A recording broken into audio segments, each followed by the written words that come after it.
네, 안녕하세요. 방금 나온 뉴스입니다.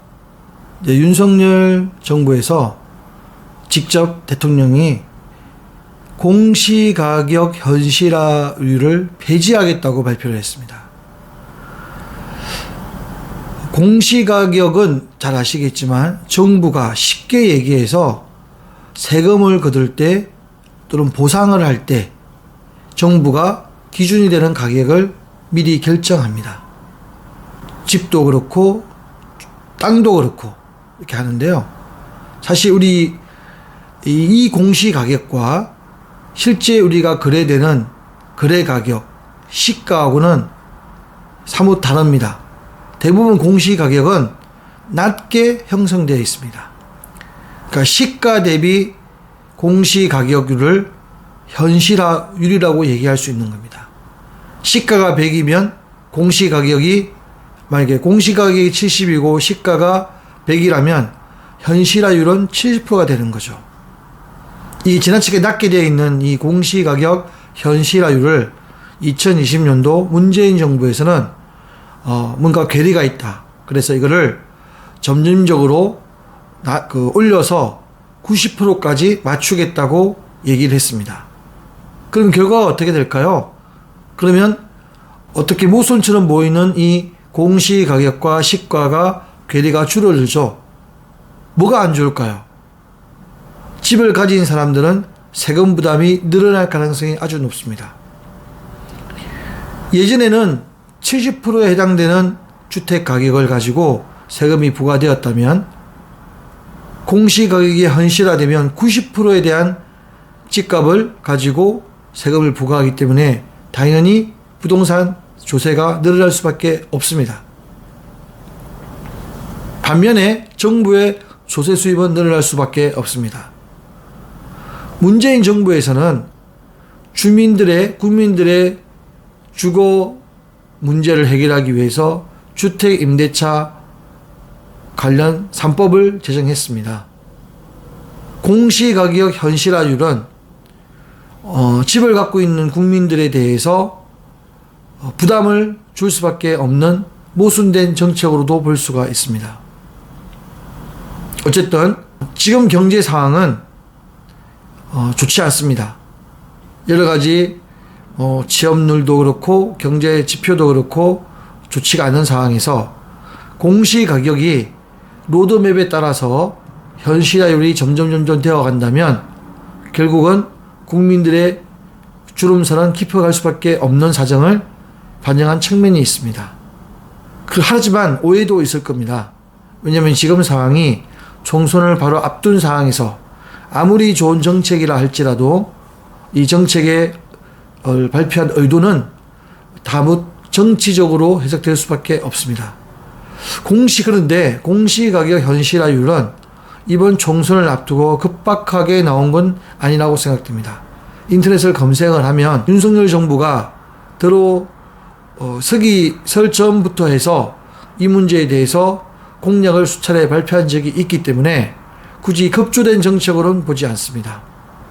문재인 정부와 달리 윤석열 정부에서 가장 큰 뚜렷한 부동산 정책 변화는 조세 문제가 있습니다. 일단 양도세 문제에서 굉장히 완화를 한 편이고요.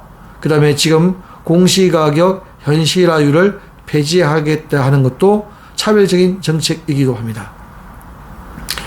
정책은 효과는 사실은 누구한테 유리하고 누구한테 불리하고는 생각해 볼 수 있지만 국민 전체, 국가 경제 전체에 미치는 영향에 대해서는 개인으로서 판단하기 굉장히 어렵습니다.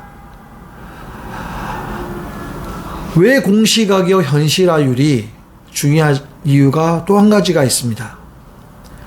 우리나라는 쉽게 의료보험, 국민건강보험료, 그리고 국가가 국민들에게 여러 분야에서 펴는 정책 67개인가요? 해당되는 분야에서의 기준점이 공시가격입니다. 재산이 많고 없고의 기준점이 이 공시가격의 재산을 평가를 해서 재산이 많고 적음을 평가하기 때문에 공시가격 현실화율은 폐지한다는 얘기는 다시 말하면 자산을 과대하게 소유하고 있다고 보지 않기 때문에 이로 인해서 67개 정도의 혜택을 볼 수 있는 여지가 있습니다. 국민건강보험료가 사실 여러 가지 상담을 해보면 세금보다 훨씬 더 많이 저항 내지는 문제점을 많이 토로하는 분들이 많습니다.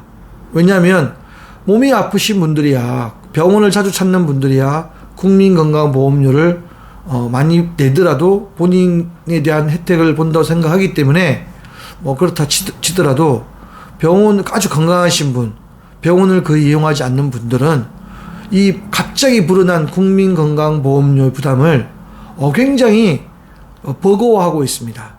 여기에 산정 기준의 가장 큰 비중을 차지하는 것이 부동산, 그 중에서도 주택입니다. 주택을 한 채를 소유하신 분도 자가 보유율 때문에 국민건강보험료가 늘어날 수밖에 없고, 여러 가지 노후 걱정을 위해서 한 채는 세를 받기 위해서, 또는 한 채는 거주하기 위해서 부득이하게 두 채를 가지신 분도 국민건강보험료가 이 집의 공시가격이 현실화되고 높아짐으로 해서 훨씬 더 늘어날 수밖에 없습니다. 건강보험료도 늘어나고 이중으로 늘어나는 걸 감당해내기는 쉽지 않습니다. 특히 소득이 많지 않고 활발한 근로활동을 하지 않는 연령대에서 이 세금 부담, 아니면 건강보험료 부담은 사실 쉽지 않습니다. 견뎌내기. 그런데 공시가격 현실화율은 경제 상황과 관계없이, 그리고 나의 재산 상황과 관계없이 저절로 매년 일정 %씩 상승하는 구도로 계획이 되어 있기 때문에 부담이 가중되는 자동적인 구조이기 때문에 문제가 되고 있습니다. 이 점에 대해서 현 정부에서는 공시가격 현실화율을 전면 폐지하겠다고 발표를 한 배경이 되고 있습니다. 이상 따끈한 공시가격 현실화율 폐지에 대해서 다뤄본 시간이 되었습니다. 감사합니다.